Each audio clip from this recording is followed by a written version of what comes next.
friends, welcome to Baksha Bhojanam channel. இன்னைக்கு நம்ம ஆடி மாச ஸ்பெஷல் அரிசி தேங்காய் பாயசம் எப்படி பண்றதுன்னு பார்க்க போறோம். ஆடி மாசம்ங்கிறது அம்பாளுக்கு உகந்த மாசம் சொல்லுவா. பாயசன்ன பூரிதமணிய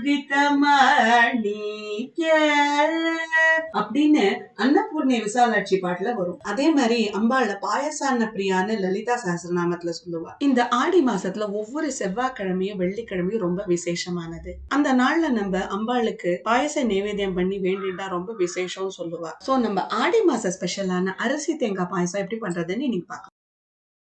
அரிசி தேங்காய் பாயசம் பண்றதுக்கு 4 டீஸ்பூன் பச்சரிசி எடுத்துட்டு இருக்கேன். அதுல நல்லா முழுகிற அளவு தண்ணி விட்டு 1 மணி நேரம் வரைக்கும் அந்த அரிசியை ஊற வச்சுக்கணும். 1 மணி நேரம் கழிச்ச அப்புறமா அந்த அரிசிய அப்படியே நம்ம ஒரு மிக்சி ஜார்ல சேர்த்துடலாம். அதுக்கப்புறமா அதோட 1 கப் துருவின தேங்காய் இதையும் சேர்த்து ஆட் பண்ணிட்டு இதை நல்லா வழுவழுன்னு ஒரு பேஸ்டா அரைச்சின்னு வரணும். அடுத்ததா இந்த பாயசத்துக்கு தேவையான வெல்லத்தை கரைச்சிக்கலாம். நான் இப்போ ஒரு பாத்திரத்துல 1.5 கப் வெல்லம் எடுத்துட்டு இருக்கேன். 1.5 கப் வெல்லம் எடுத்துட்டு அதோட கொஞ்சமா தண்ணி சேர்த்துக்கோங்க. தண்ணி சேர்த்துட்டு இந்த வெல்லத்தை நல்லா கரைச்சிக்கணும். நம்ம பாகுபதம் கொண்டுறணும்னு அவசியம் இல்லை. இந்த வெல்லம் நல்லா மெல்ட் ஆனா போதும்.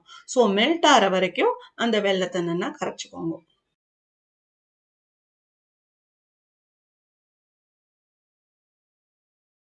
இப்போ இந்த வெல்லம் நல்லா மெல்ட் ஆயிடுத்து. இப்போ இதை தனியா எடுத்து வச்சுடலாம். இப்ப அடுத்ததா ஒரு பேன் எடுத்துட்டு அதுல 2 கப் தண்ணி ஊத்திக்க போறேன். இந்த 2 கப் தண்ணி சேர்த்துட்டு அந்த தண்ணி நல்லா ஒரு கொதி வரணும். இப்ப நல்லா ஒரு கொதி வருது.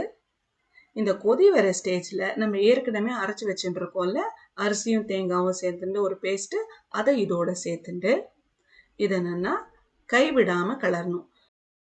இந்த அரிசியை நம்ம நல்லா அரைச்சுட்டு இருக்கிறதுனால அது கட்டி தட்டி போயிடும், இல்லைன்னா கீழே பேனோட உட்காந்துன்றோம். ஸோ அது கட்டி தட்டாம போறதுக்கு நம்ம இதை கைவிடாம கலரிண்டே இருக்கணும். ஒரு 5-6 நிமிஷம் கழிச்சு ஒரு பாரேஜ் கன்சிஸ்டன்சிக்கு வரும், அதாவது ஒரு கஞ்சி கன்சிஸ்டன்சிக்கு வரும் அரிசி நல்லா வெந்து.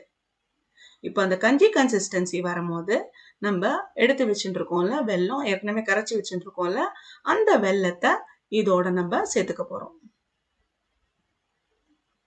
வெல்லத்தை சேர்த்துட்டு திருப்பி இதை கைவிடாம கலரணும்.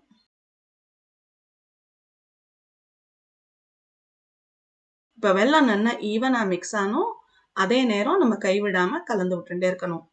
இப்ப வெல்லத்தை நல்லா கலந்து விட்ட அப்புறமா வெல்லத்தோட பச்சை வாசனை போற வரைக்கும் இதை லைட்டா ஒரு மீடியம் ஃப்ளேம்ல கொதிக்க விடணும். இது நல்லா கொதிச்ச அப்புறமா இதோட கொஞ்சம் ஏலக்காய் சேர்த்துக்கலாம். ஏலக்காய் சேர்த்து நல்லா கலந்து விட்ட அப்புறமா இதுல நல்லா முந்திரி, திராட்சை, கொஞ்சம் பல்லா தேங்காய் இது எல்லாத்தையும் நல்லா நெய்யில பொரிச்சு இதுக்கு நல்லா கார்னிஷ் பண்ணணும். அவ்வளவுதான், நம்ம அரிசி தேங்காய் பாயசம் ரெடி. நீங்க வேணும்னா கொஞ்சம் நழி கழிச்சு இதுல காய்ச்சின பால் சேர்த்துக்கலாம், இன்னும் கொஞ்சம் கிரீமியா வேணும்னா. இந்த அரிசி தேங்காய் பாயசத்தை ஆடி வெள்ளி அன்னைக்கு பண்ணி அம்பாளுக்கு நல்லா நைவேத்தியம் பண்ணுங்க. ட்ரை பண்ணி பாருங்க. பக்ஷ போஜனம் சேனலுக்கு சப்ஸ்கிரைப் பண்ணுங்க. Thank you very much.